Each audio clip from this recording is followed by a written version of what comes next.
Bueno, estamos hoy día empezando nuestra primera sesión académica del presente año, en un día, al igual que el de la semana pasada, un poco complicado por las fechas y que implica para todos nosotros, especialmente para ustedes, los líderes participantes, un esfuerzo especial que yo y el equipo coordinador reconocemos de todo corazón. Em, Como recordaremos, nuestro curso es un curso de 16 semanas de duración, dividido en 4 módulos. En el mes de diciembre llevamos a cabo el módulo 1 de gestión académica y calidad en los programas educativos médicos. Y el día de hoy estamos iniciando el módulo 2 de innovación docente e investigación en educación médica. Este módulo 2 tiene 4 semanas de duración, que empiezan hoy, es todo el mes de enero, y tiene 4 temas, uno por cada semana. En esta primera semana, nuestro tema es estrategias innovadoras en educación médica. La próxima semana tendremos el tema de calidad y acreditación en educación médica. La siguiente, programas de pregrado y posgrado orientados al futuro. Y en la última semana del mes, la investigación como parte de educación médica. Para este primer tema, vamos a tener un esquema parecido al de la semana pasada. Tendremos una conferencia, una mesa redonda, nuestra pausa saludable y el conversatorio. Y para nuestra primera conferencia tenemos el gran placer de tener con nosotros, además desde muy temprano, a la doctora Carolina Williams.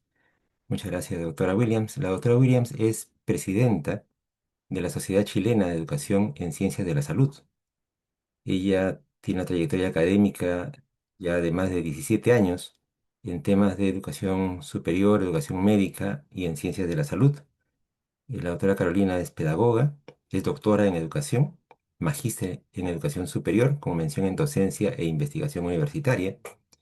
Tiene diplomados en educación en ciencias de la salud, en metodología y habilidades docentes, en aplicaciones estadísticas para la investigación y en publicaciones en salud. Y además está certificada en formación para la implementación y emisión de microcredenciales con criterios de calidad internacional. Entonces es para mí realmente un grato honor tener la oportunidad hoy día de presentarla nuevamente en nuestro programa, doctora Carolina Williams. Tiene usted 30 minutos para su conferencia, después de la cual tendremos una sesión de preguntas y respuestas de parte de los líderes asistentes. Puede usted empezar, doctora Williams. Muchas gracias, doctor César, Pedro, perdón. Muy buenos días a todos.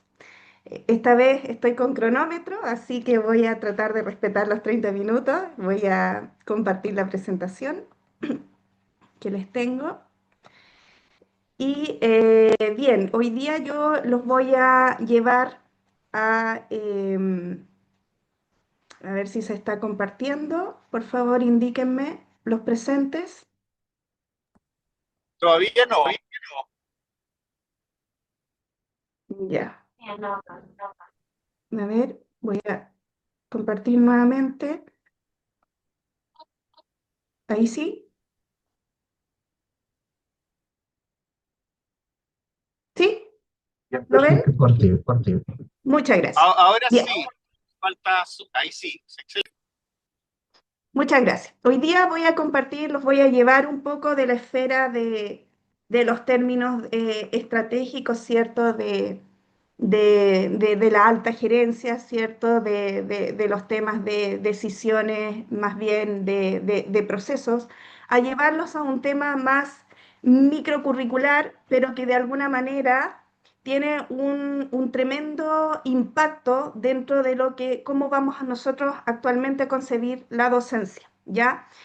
La presentación, como ustedes la ven, es el impacto de las metodologías docentes activas, ¿cierto?, en las estrategias de aprendizaje y enfocándonos en el factor docente. Y esta presentación tiene más bien la intención de hacer un quiebre cognitivo frente a lo que nosotros entendemos a primera con respecto a lo que conocemos como metodologías activas. Es una presentación que tiene un respaldo teórico muy riguroso por detrás y que me gustaría compartir un poco de los hallazgos de este respaldo teórico en el cual podamos nosotros llevarnos nuestras propias conclusiones de lo que estamos entendiendo con lo que significa realmente las metodologías activas. Antecedentes generales, estamos insertos, ¿cierto?, en un desafío de transitar desde un modelo educativo tradicional hacia enfoques participativos. Esto ya hace más de 20 años que estamos con este fuerte pensamiento de generar más participación en nuestros estudiantes, de transitar de una docencia muy centrada en los contenidos a una docencia centrada en los estudiantes, en los aprendizajes. Sabemos que en las facultades de medicina hay una dependencia muy arraigada todavía en la enseñanza positiva en estas facultades de ciencias de la salud.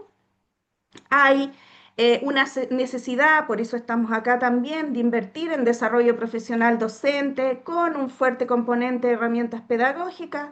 Tenemos la necesidad de apoyar a los estudiantes en su progreso académico. Cada vez tenemos estudiantes con estilos diferentes de aprender y de aproximarse a ese conocimiento que nosotros le estamos entregando, sobre todo en el primer año de carrera. Y ahí podemos dar fe en que nosotros logramos ver una suerte de discrepancia entre cómo aprendimos nosotros y cómo están aprendiendo ahora nuestros estudiantes, ¿cierto? Y eso nos lleva a una necesidad de explorar metodologías y estrategias en el fondo y cada vez más tratamos de imponer ciertos nuevas aproximaciones docentes, capacitaciones, fortalecimiento, pero hay un punto ahí en el que me detengo porque tenemos que entender bien, como les dije en un inicio, hacia dónde tenemos que mirar para nosotros realmente hacer que estas metodologías sean efectivas en el día de hoy, ¿ya? Con nuestros estudiantes. Entonces estamos bajo este gran acápite de metodologías activas. Y aquí yo les puse dos fotitos y me gustaría si es que amablemente alguien rápidamente en el chat me dice qué tendrá que ver esto con las metodologías activas o qué les surge frente a estas dos fotografías que tenemos acá. A ver, alguna palabra, algún concepto que les surja. Yo estoy mirando en este minuto el chat o alguien que abra su audio. No quiero ningún razonamiento profundo en este minuto, solamente que me diga con estas dos fotografías hacia dónde nos lleva, qué concepto habría por detrás.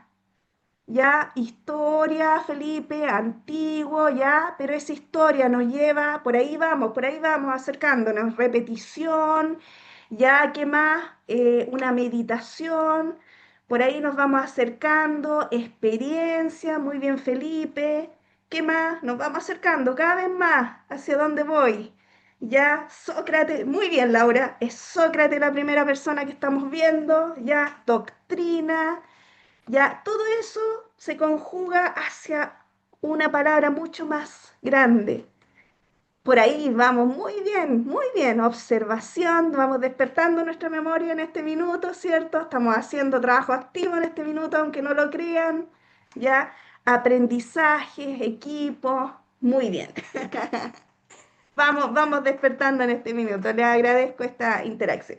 Fíjense que estas dos imágenes son en el fondo imágenes muy antiguas, 400 antes de Cristo, con Sócrates, ¿cierto? El pensamiento filosófico y 3000 años antes de Cristo aproximadamente, ¿cierto? Con civilización china, con las doctrinas confucianas en el fondo. Y fíjense que tiene que ver con algo que en este minuto aplica mucho al pensamiento o a las metodologías activas, perdón. La cuna del pensamiento occidental que estamos viendo acá y la escuela del pensamiento en el fondo, que tiene un denominador común con lo que nosotros vamos a abordar en esta breve clase. Lo activo no es nuevo, es una base de conocimiento puro, ¿ya? Un conocimiento que no está mediado ni por tecnología, no está mediado por IA, no está mediado ni siquiera por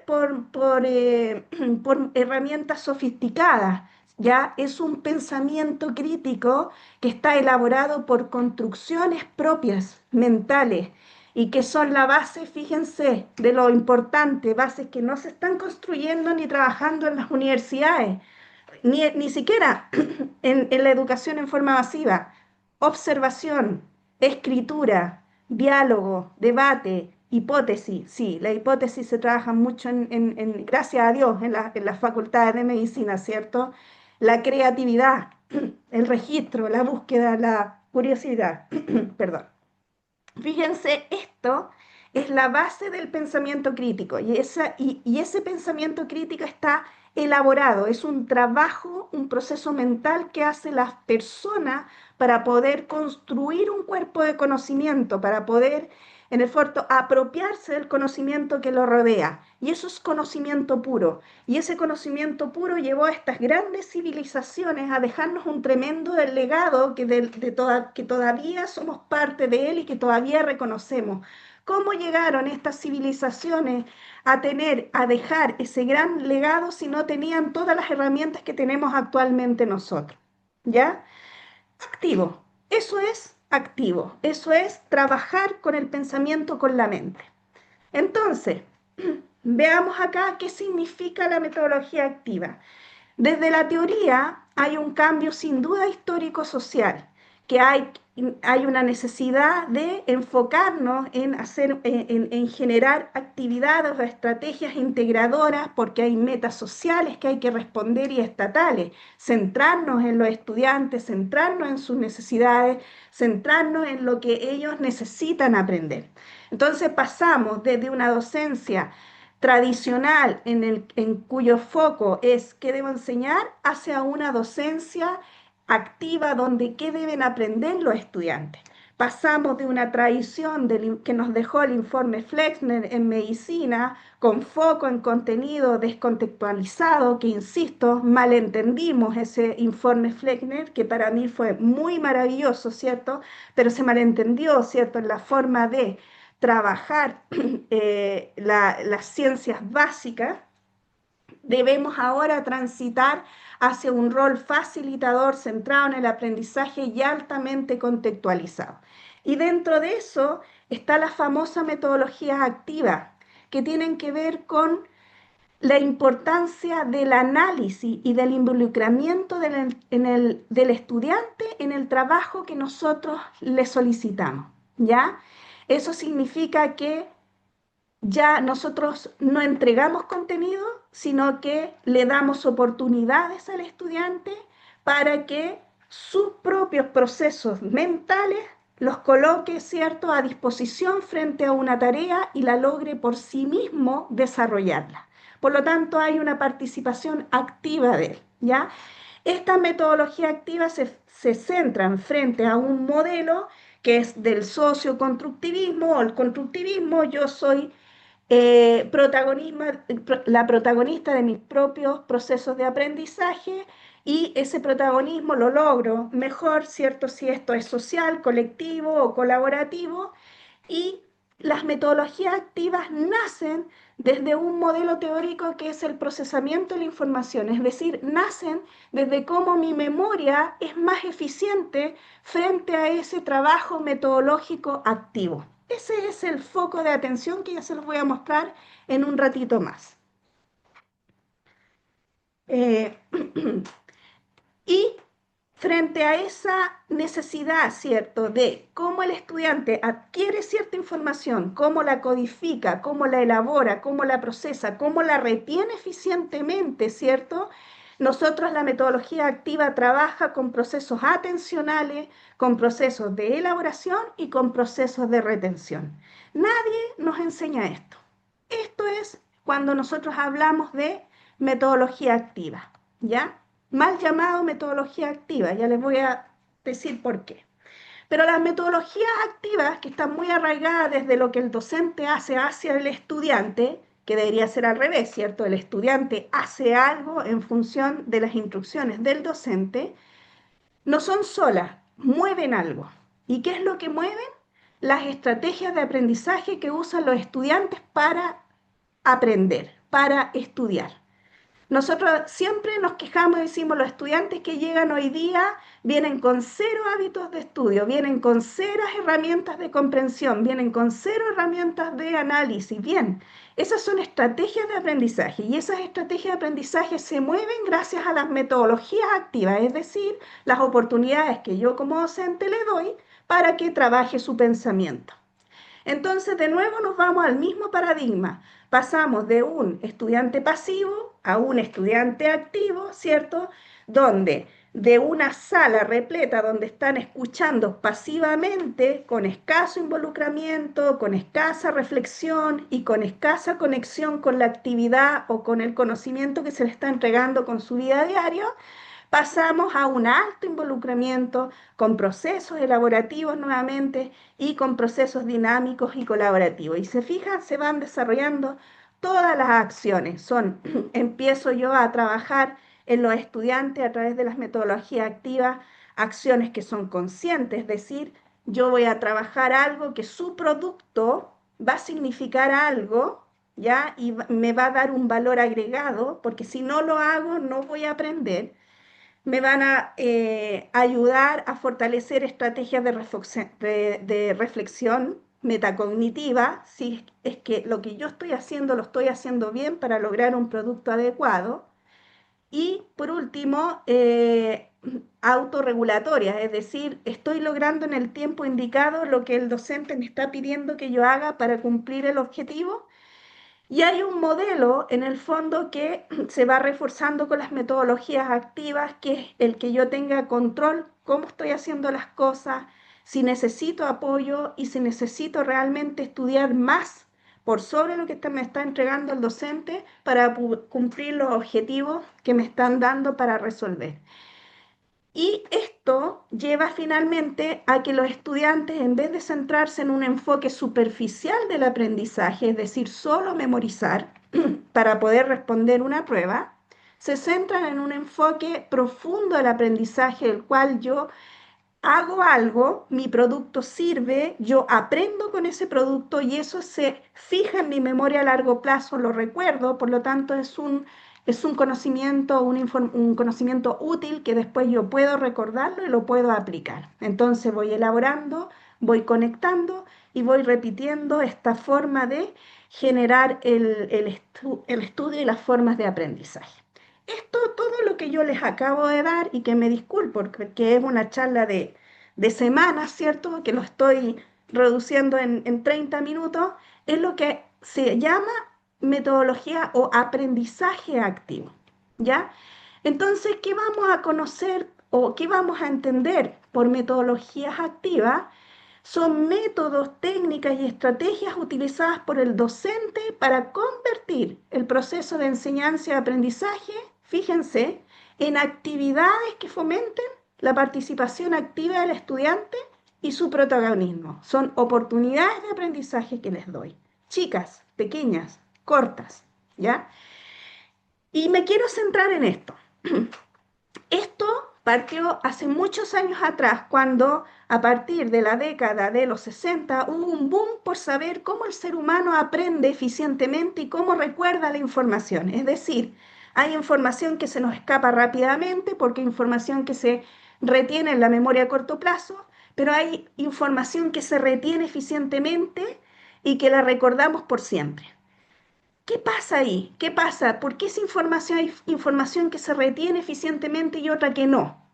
Bueno, se empezaron a hacer una serie de experimentos en el cual VIX encontró que hay enfoques de aprendizaje profundo y superficial que intervienen en la motivación, intervienen en necesidades individuales, intervienen demandas del contexto académico en estos enfoques, pero donde más aportó estos investigadores que están a la derecha fue Craig y Tulvin en el 75, en el cual ellos dijeron, la cantidad de trabajo que realiza un sujeto, cantidades de trabajo, influye más en la memoria de largo plazo que el tiempo que se le da a esa actividad, que le llaman profundidad de procesamiento. Es decir, si yo quiero que los estudiantes entiendan qué es la célula, me vale más que hagan pequeñas cosas con respecto a la célula, que identifiquen, que rotulen, que dibujen, que observen, que, no sé, que copien,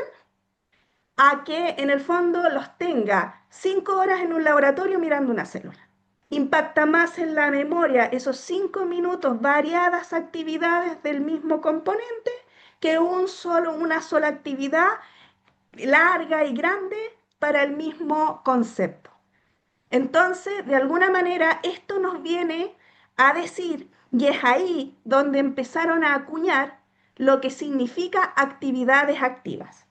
Cuando las actividades activas pasaron a Latinoamérica, hubo un tema cacofónico en su traducción y se le acuñó el término metodologías activas como un conjunto de estrategias activas como a largo plazo, y toda esta teoría se vino por debajo escondiéndose la realidad de lo que impacta realmente en la memoria. Son actividades activas, no metodologías activas. Ya hubo una confusión en sus traducciones originales. Y ahí vienen los mitos. Mitos que las metodologías activas deben ser lúdicas. Si son lúdicas, mejor. Hay una mejor aproximación sin duda, porque hay un componente motivacional por detrás importante, ¿ya? Pero es un mito. Mito que debe prescindir de los positivos, falso. Los positivos siempre es importante y relevante, pero de alguna manera, ¿cierto? De alguna manera eso es falso de que las metodologías activas no deben prescindir de esto, ¿ya? Falso que debe utilizarse TICs, o sea, si se utilizan, enhorabuena, pero es un mito también. Falso que son solo metodologías activas el ABP, el estudio de casos y el aprendizaje proyecto. Sin duda que estas metodologías a largo plazo ayudan, ¿cierto?, a consolidar otro tipo de habilidades, pero específicamente para aprender dominio y cuerpos de conocimiento de altos volúmenes, de los cuales se condicionan las carreras de la salud, específicamente medicina, ¿cierto? No son específicamente ¿cómo podríamos decirles? Las mejores, porque las actividades activas son pequeñas actividades de 5 minutos que tienen por función activar, ¿cierto?, el cerebro para permitir al estudiante procesar la información. Con ese procesamiento el estudiante codifica y esa codificación permite que se guarde en la memoria a largo plazo de una memoria más efectiva y no se elimine rápidamente. Los quiero invitar a ver este video si es que se ve rápidamente, pero háganme un dedito si es que se escucha, por favor. Entonces vayamos más despacio y dirijámonos al desierto de Nevada, en donde mi amigo Apollo Robbins pondrá a prueba la capacidad de su cerebro para manejar la información que él les dé.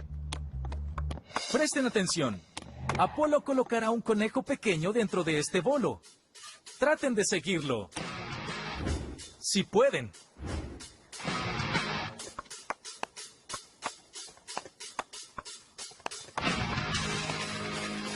¿Lo siguieron? Muy fácil, ¿verdad? Hagámoslo más difícil. El conejo, el bolo, traten de seguirlo. Si pueden. ¿Listos?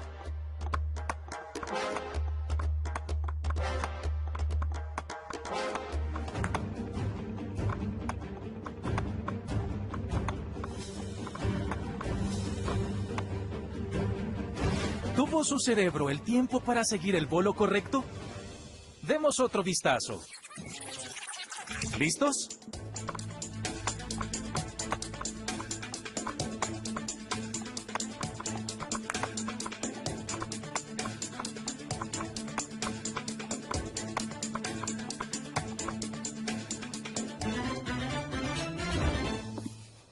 ¿Lo siguieron? Cuando se trata de tiempo y conejos, es fácil perder el rastro. Entonces, ¿por qué fue mucho más difícil mantener el rastro del conejo después que Apolo añadiera más bolos? Dicho de manera más sencilla, el cerebro no tuvo tiempo de procesar la gran cantidad de información que volaba por la pantalla. Computadoras con procesadores poderosos pueden manejar gran cantidad de información al mismo tiempo, permitiéndoles trabajar más rápido. Pero añadir más bolos a nuestro juego fue como una sobrecarga de información para ustedes. Y como el cerebro no es una computadora, no lo podía procesar al mismo tiempo. Es como si les lanzaran 10 segundos de información de una vez. Y entre más tiempo les lleve procesar lo que reciben, mayor es la probabilidad de fallar.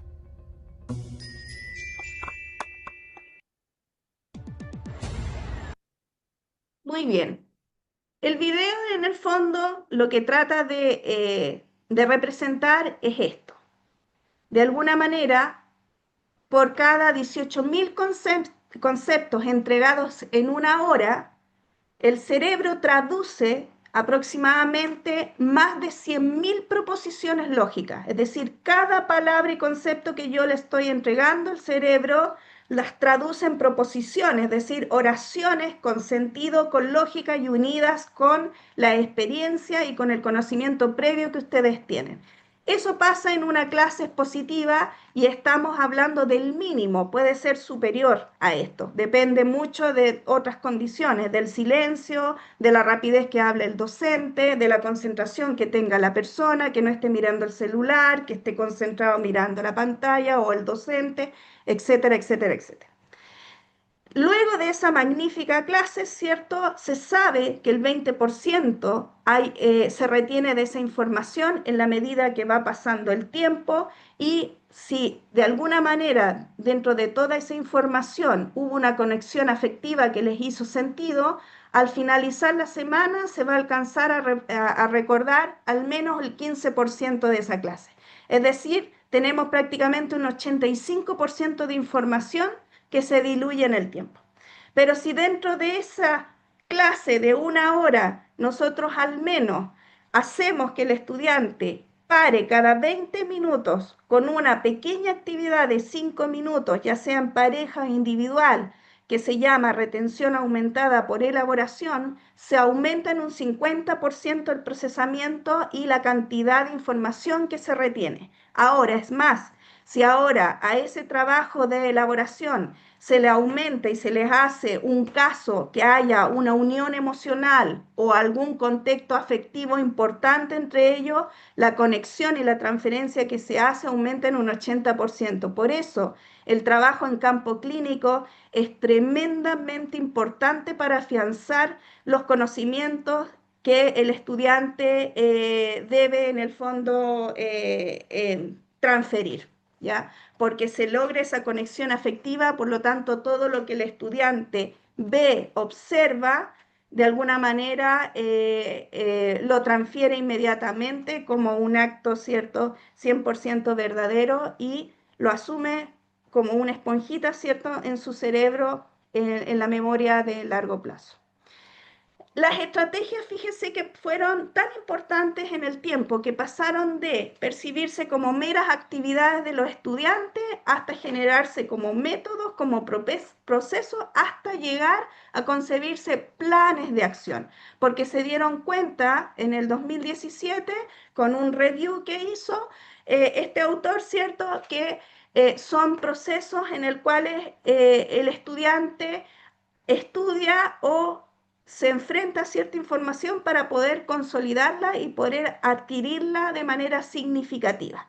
El problema es que los estudiantes no saben cómo hacerlo significativo, por eso es importante las actividades activas. Y más o menos resumiendo lo que estamos hablando hasta este minuto, las estrategias de aprendizaje tienen que ver cómo el estudiante adquiere la información, ¿cierto? Cómo codifica esa información y esa codificación pasa de la memoria a corto plazo a la memoria a largo plazo. Luego, cómo recupera esa información y cómo se da cuenta a la vez que esa información está teniendo cierto fallo y acude a otras estrategias de apoyo para poder en el fondo consolidarla y poder recuperarlas eficientemente en el tiempo. Ahora bien, quiero compartir con ustedes un breve estudio y con esto voy terminando. Nos preguntamos cómo influye las actividades de tipo activa por parte del docente en las estrategias de aprendizaje. Es decir, esto fue parte de una pregunta de investigación de mi tesis doctoral, por eso me atrevo con confianza a mostrársela en el fondo. Yo quería realmente saber si esto de las metodologías activas funcionan o no funciona. ¿Qué hicimos? Hicimos un estudio, un diseño cuasi experimental, una parte cuantitativa y cualitativa, en la cual, ¿cierto?, tuvimos 3 carreras de ciencias de la salud de primer año, una control, no la tocamos en todo el año, y 2 experimentales, en la cual en el primer semestre no se le hizo ninguna intervención y en el segundo semestre, en las carreras experimentales, se les adicionó estrategias a los docentes para que empezaran a implementar actividades activas, activas, activas, activas, activas, todo lo que se podía durante todo ese semestre con los estudiantes.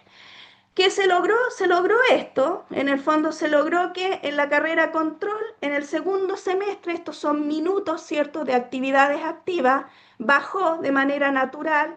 Por ejemplo, en el primer semestre, 4.221 minutos de actividad activa, bajaron a 3.580, mientras que las experimentales lograron un aumento significativo de minutos de actividades activas. Es solo lo que, esto es mucho más complejo de lo que ustedes pueden ver, pero en 30 minutos no me alcanza a explicarles todo esto, pero quédense con la idea de que las carreras experimentales aumentaron las actividades activas.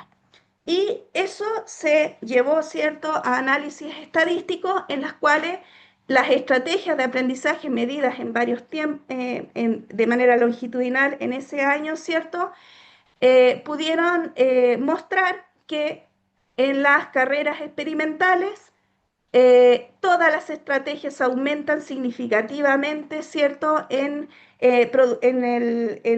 la utilización para poder aprender eficientemente.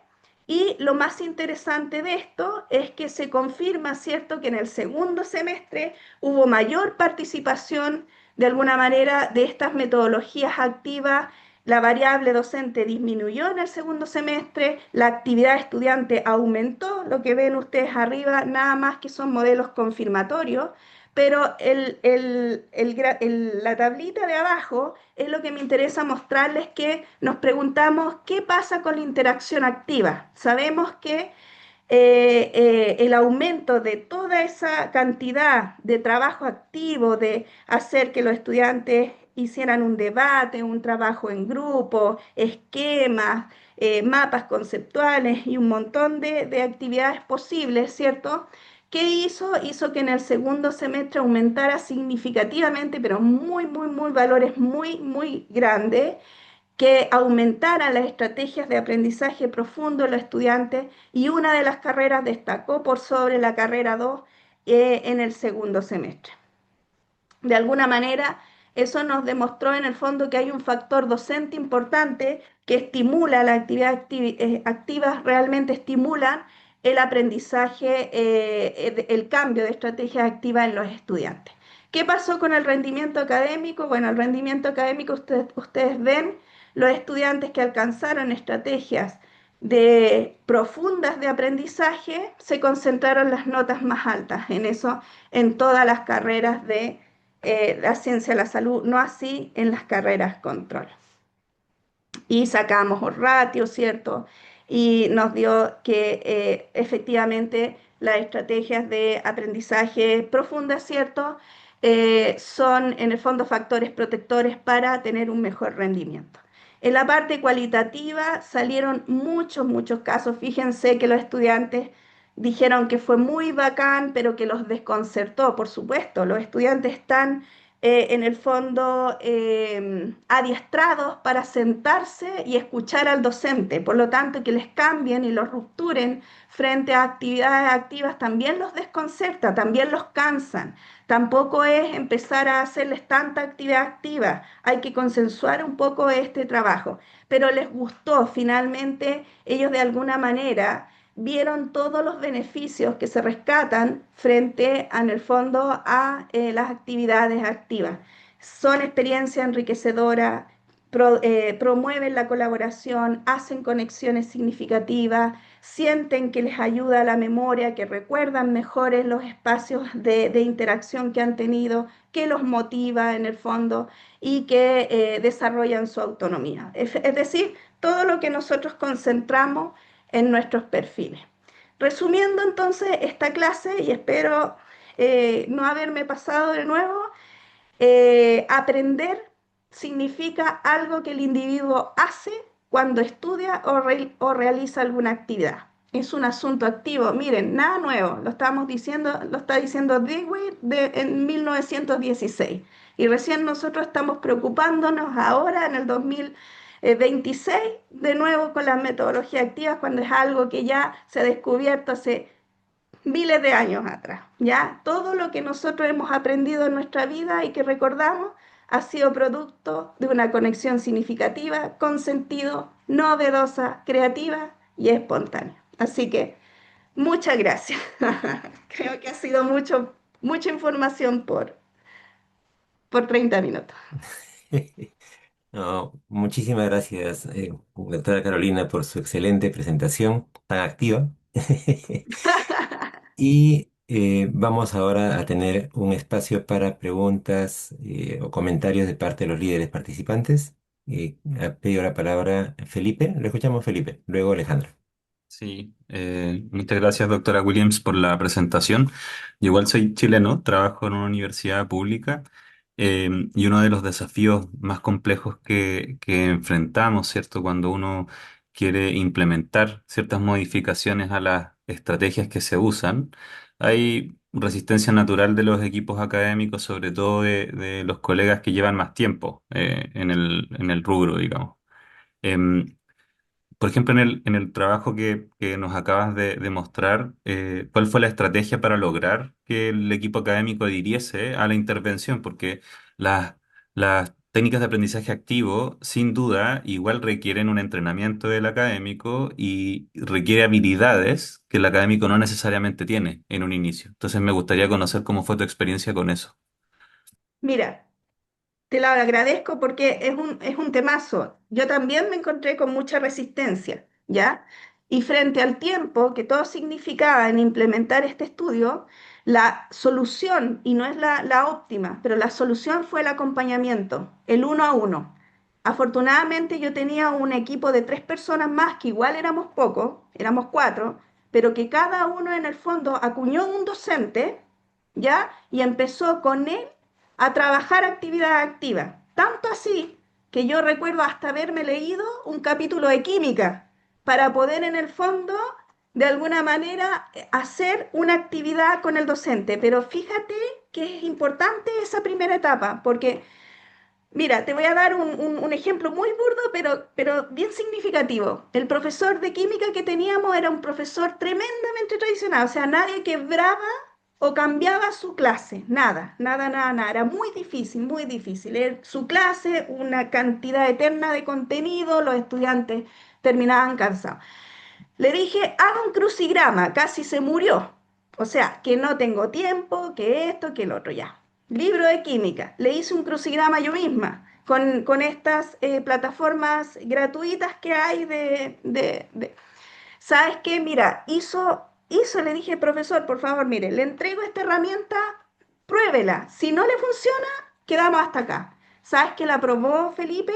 Te lo juro, te lo prometo. De alguna manera me pidió 3 más.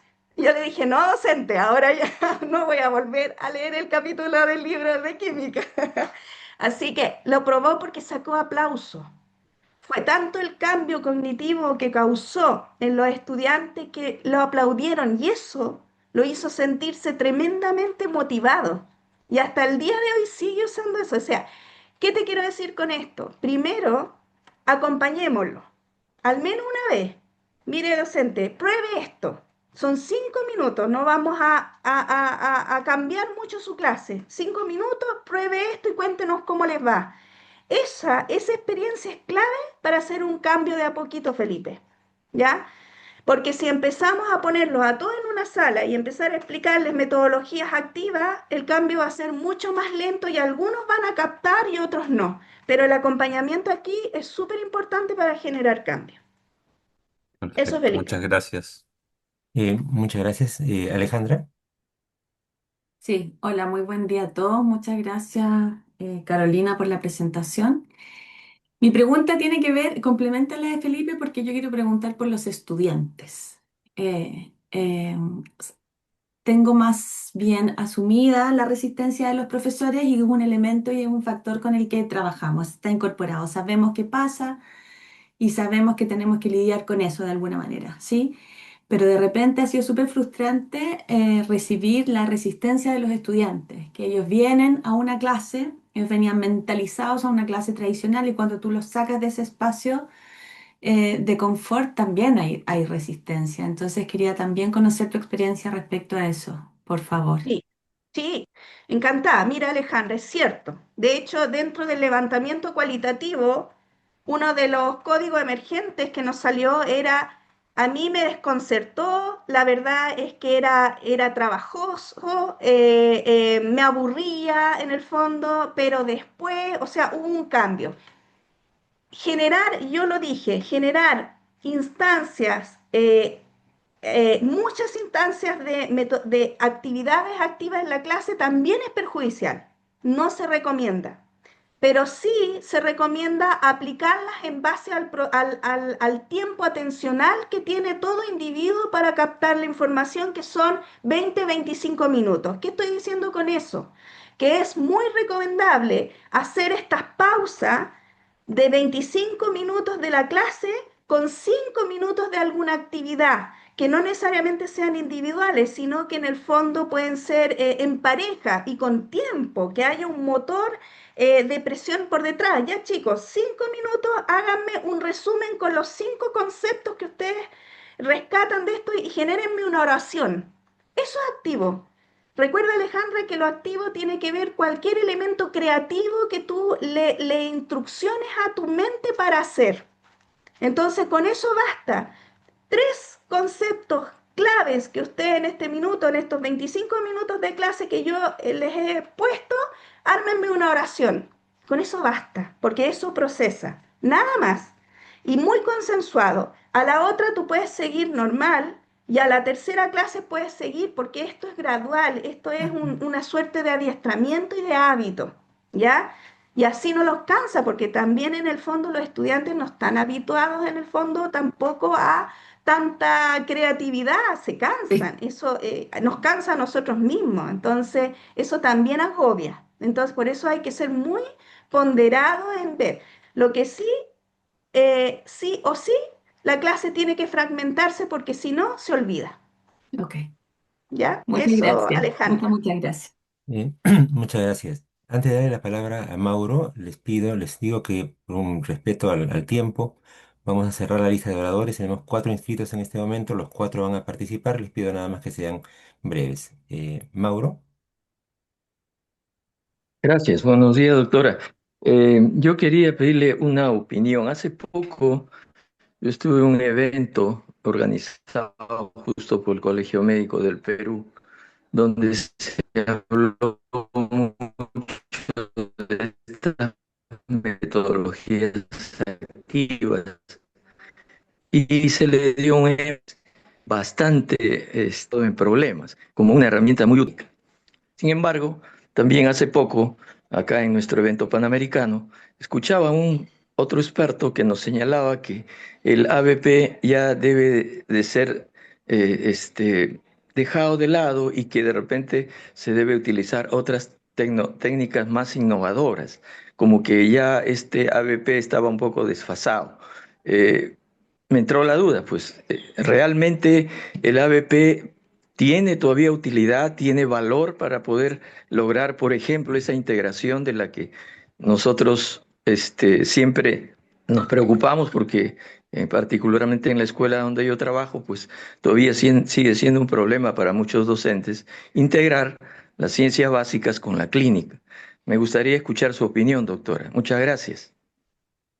Doctor Mauro, toda intervención que hagamos en la cual el estudiante se involucre funciona, ¿ya? Pero hay que tener cuidado con las modas, ¿ya? Nos llegan muchas modas en las cuales nosotros tratamos de apropiarnos de esas modas y al final no nos preparamos bien para hacerlas y las hacemos a como podemos. Y ahí cuando hacemos las cosas como podemos, no funcionan bien, ¿ya? Hay que tener cuidado en que lo que nosotros podamos implementar, el tiempo que podamos darlo con un objetivo claro y en el cual el estudiante realmente se involucre en lo que pueda hacer, que sea una construcción de él, funciona, ¿ya?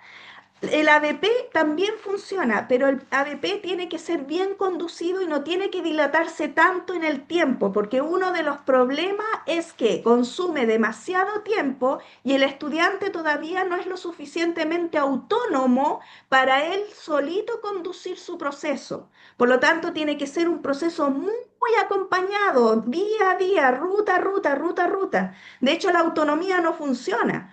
Cuando ustedes dicen le voy a dar trabajo autónomo, el trabajo autónomo también tiene que ser conducido para que funcione, porque por sí solo no va a funcionar. ¿Me explico? Por eso hay que tener cuidado en la ruta de conducción más que en la metodología en sí misma. Ok, Eh, gracias. muchas gracias. Roberto. Buenos días con todos. Una linda exposición, doctora Carolina. Mi pregunta era de acuerdo a a los mitos. Bueno, si bien en nuestra facultad todavía no estamos haciendo este tipo de aprendizajes, de metodologías activas, me pareció muy interesante lo que está hablando y esto de dejarlas pues cada 20 minutos, hacerles una actividad para poder retomar la concentración que ellos tienen, es muy importante, ¿no? Bueno, estamos acostumbrados a dar estas charlas de 1 o 2 horas y no tener estas pausas activas con con los alumnos, ¿no? ¿Cómo implementar o diseñar estas experiencias de aprendizaje integradas al aula invertida, a la simulación, al uso de IA? No sé si ustedes lo han hecho o lo están haciendo ya. Esa era la pregunta, doctora. Muchas gracias. Mire, se me va a ir todo el tiempo en responder. Si gusta, usted me escribe, yo feliz le respondo, encantada, ¿ya? Pero sí, también lo importante es, como dice usted, el, el, el, el tiempo de concentración del estudiante, ¿ya? Porque por más que usted haya elaborado una estrategia, una metodología, con sus objetivos, ¿cierto? Muy bien conducida, si usted no le da el tiempo al estudiante para reflexionar de lo que está haciendo, es muy difícil que él pueda en el fondo valorar que ese aprendizaje es importante, porque el cerebro cuando sabe que algo es importante, lo adiciona inmediatamente en la memoria a largo plazo. No sé si me explico. Y ese momento es el momento que es importante. Entonces, todas esas instancias deben tener momentos de reflexión. Eso es, pero clave, clave para poder procesar y sellar aprendizaje. Por eso es tan importante, a nosotros nos enseñan los docentes que toda clase o acto académico debe tener un inicio, un desarrollo y un cierre. Y todos los docentes se saltan el cierre, pero el cierre es el más importante porque es el acto de reflexión y cuando uno reflexiona, en el fondo memoriza. ¿Se fija? Entonces, en todo acto, en simulación, en aula invertida, en lo que usted quiera incorporar con su estudiante o trabajar, debe haber un proceso de reflexión para poder usted comprobar que los estudiantes son capaces, aprendieron y son capaces de transferir. ¿Ya? Eso, querido doctor, pero si usted me escribe, yo feliz lo puedo responder. Excelente, doctora. Ahí le voy a escribir. Muchas gracias. Gracias. Gordon. Sí, gracias, doctor. Buenos días a todos. Carolina, muchas felicidades por tu presentación. Me gustó mucho. Yo más que una pregunta, quiero hacer un breve comentario acerca de lo que yo he vivido, tanto como estudiante como después como profesor de medicina. Cuando yo entré a la universidad hace 26 años, 27 años, entonces a mí me tocó una carrera donde la tipo de educación era totalmente pasiva, era un profesor dando clases frente a un auditorio de 150, 180 alumnos. En su momento yo pensé que esa era la forma de educación, porque pues, así venía de la preparatoria, de la secundaria. Y finalmente cuando entré a la residencia, ahí más bien era en base a aprendizajes a casos clínicos, eran sesiones clínicas y revisar. Y después me di cuenta que a lo largo de mi vida estudiantil, cuando más aprendí fue precisamente en esos 2, 3 breves años de la residencia. Bueno, 5 si contamos la especialidad, pero comparado con el resto de mi vida educativa, siento que fue cuando más aprendí. Después, Actualmente tengo 13, 14 años dando clase. Y cuando yo entré a dar clases en la universidad me encontré con la misma situación. O sea, los profesores que estaban ahí, la clase se basaba en presentaciones, inclusive, pero aún cada profesor tenía su presentación, no estaban homologadas, no tenían referencias bibliográficas. Muchas veces la presentación se basaba más en lo que el profesor creía saber de del tema que estaba dando. Y al entrar, pues empezamos a hacer cambios en la forma de dar clases, basándonos más en, en casos clínicos, empezando un poco a integrar la tecnología. Y notamos resistencia en los estudiantes, principalmente por el tema de las calificaciones, porque muchas veces otros profesores le daban calificaciones más altas, entonces, pero al final de cuentas, el alumno se percibía que lo que aprendía era más duradero. Eso lo que ocasionó es que los grupos donde dábamos clases, profesores con una metodología más activa, se empezaron a llenar más rápido. Si bien al principio tuvimos algo de resistencia con también los profesores al cambiar, en mi situación particular, cuando me dieron, digamos, la coordinación de mi materia, a mí lo que me ayudó mucho es la oportunidad de darme, que yo pudiera elegir los profesores. O sea, yo elegí profesores que sabía que trabajaban de esa forma, que estaban familiarizados con el uso de tecnología, y algunos profesores que estaban ya dentro del curso que dijeron, bueno, mira, yo no le sé, pero si me ayudan y me capacitan, yo lo hago. Entonces, creo que sí hubo resistencia por parte de los dos, y tanto estudiantes y alumnos, pero supimos como resolverla. Y por último, me pareció muy importante eso que tú dijiste acerca de los tiempos del alumno, porque también, como mencioné, está comprobado que los momentos en que el alumno más te va a poner atención. Em, Se cortó. Se cortó. Pronto Bueno, se reconectó. Gonzalo, breve, por favor, porque estamos ya con el tiempo para cerrar. Si tuvieras alguna pregunta. Sí, ¿Verdad? claro, muchas gracias. Voy a ser breve. Tenemos muchas gracias por el tiempo, Carolina, y excelente presentación. Tengo una duda y bueno, la gran diferencia que tenemos al momento de estar en medicina, enseñando la medicina, pues son los famosos campos clínicos que nuestros alumnos salen del aula y se van a una unidad médica, a un hospital, donde perdemos pues un poco el control de la situación o de lo que nosotros podríamos tener más hermético en una aula, ¿no? La pregunta sería, ¿cómo nosotros como docentes podemos equilibrar o ser más eficientes este aprendizaje en los campos clínicos o qué indicadores o evidencias nos permitirían identificar a nosotros que estamos favoreciendo un aprendizaje activo, pero dentro del campo clínico, ¿no?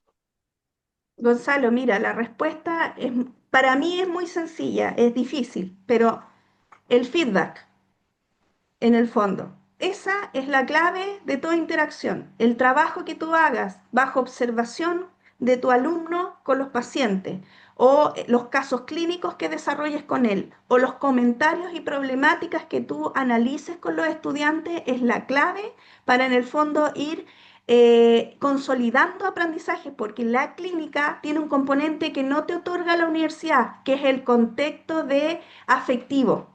Y para todo acto de aprendizaje, el contexto afectivo está mediado por detrás. Es decir, el ser humano no aprende por sí solo, aprende cuando hay un motor afectivo que está por detrás.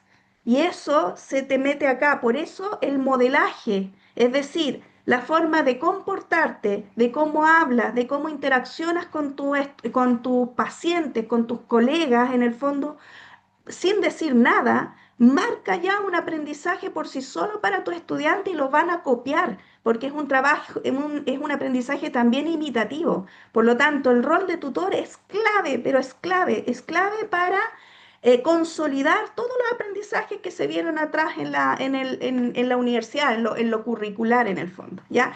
Y para responder tu pregunta, el feedback. El feedback es el motor para consolidar eso en la interacción de tu alumno contigo, ¿ya?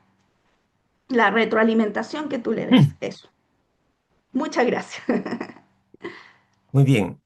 Reitero entonces el agradecimiento a nombre de la Federación y del equipo coordinador docente por esta extraordinaria conferencia, Carolina, siempre brillante, y esperamos seguirte Muchas teniendo gracias. siempre en el equipo docente. Un gran abrazo. Encantada, un abrazo.